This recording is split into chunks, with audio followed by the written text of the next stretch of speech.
নবীদার Saudi আরবে যাচ্ছি পরিবার প্রিয়জনদেরকে ছেড়ে, তাছাড়া প্রিয় মানুষের কাছে যাব, সেই দিক দিয়ে অনেক খুশিও লাগছে। পুরোটা জানেন আমার জন্য কেমন ছিল, বিমানের ভিতরে কি করেছি বা কিভাবে গিয়েছি সবকিছু থাকবে আজকের এই ভিডিওতে। সো পুরো ভিডিওটা দেখা আমন্ত্রণ রইল। হাই এভরিওয়ান, আসসালামু আলাইকুম। তোমরা সবাই কেমন আছো? আই হোপ সো তোমরা অনেক বেশি ভালো আছো। আলহামদুলিল্লাহ আমিও ভালো আছি। আজকের ভিডিওটা আমার জন্য খুব একটা স্পেশাল একটা ভিডিও।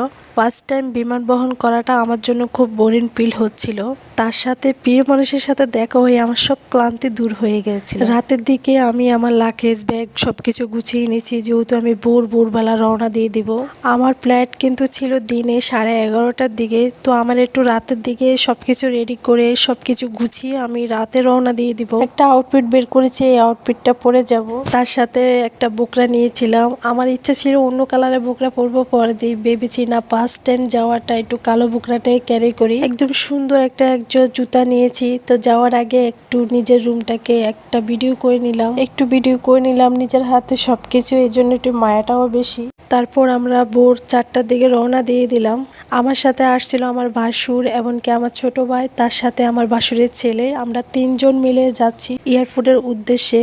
কখনো ভাবতে পারিনি আমি সত্যি বিদেশে যাব। ছোটবেলা বিদেশ শব্দটা আমার কাছে ছিল অনেক দূরে, অনেক বড় একটা স্বপ্নের মতো। ছবিতে দেখা রাস্তায় ভিন্ন ভাষা, ভিন্ন মানুষ, সবকিছু যেন গল্পের অংশ ছিল। এই তো আমরা এয়ারপোর্টে চলে এসেছি। এখানে দেখতেছি বাইরের দিকে র্যাপিং করতেছে, তো আমরা ওখান থেকে র্যাপিংটা করে নিলাম।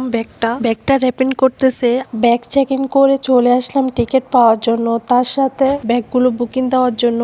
আসার পরে এখানে লম্বা একটা লাইন ছিল, এই লাইনে দাঁড়ায় থাকতে থাকতে প্রায় 2 ঘন্টা হয়ে গিয়েছিল। তারপর আমাদের ফ্লাইটের টাইম দিয়ে দিয়েছিল 1:30টা। অনেক বড় লাইন থাকার কারণে 11:30 বাতিল করে 1:30টা দিয়ে দিল ফ্লাইটের টাইম। এই তো বোর্ডিং পাস পেয়ে গেলাম, তার সাথে ব্যাগগুলো বুকিংয়ে দিয়ে দিলাম। মোটামুটি সব কাজ শেষ করে আমরা চলে আসলাম বিমানে, একদমই খুবই কাছাকাছি। আগে তো এই বিমানগুলো ওই দূর আকাশে একদমই ছোট ছোট দেখতাম, আর আজকে প্রথম ফার্স্ট টাইম সামনে থেকে দেখতে। এটা সত্যি এই ফিলিংসটা, অনুভূতিটা বোঝানো যাবে না। ছোটবেলা যখন বিমানের শব্দ শুনতাম তখন দৌড়ে এসে বিমান দেখার সুযোগটা নিতাম, আর আজকে এত কাছ থেকে বিমান দেখা এবং বিমানে চড়া সৌভাগ্য করে দিয়েছে আমার মহান আল্লাহ। আমার হাজব্যান্ড আমাকে বিয়ে করে আমাকে রেখে চলে আসবে এয়ারপোর্টে, এই কথাটা শোনার পরে আমি কষ্ট পেয়ে কান্নাও করে দিতাম। আর এই কষ্টটা যারা প্রবাসী বউ তারাই বলতে পারবে কি রকম লাগে।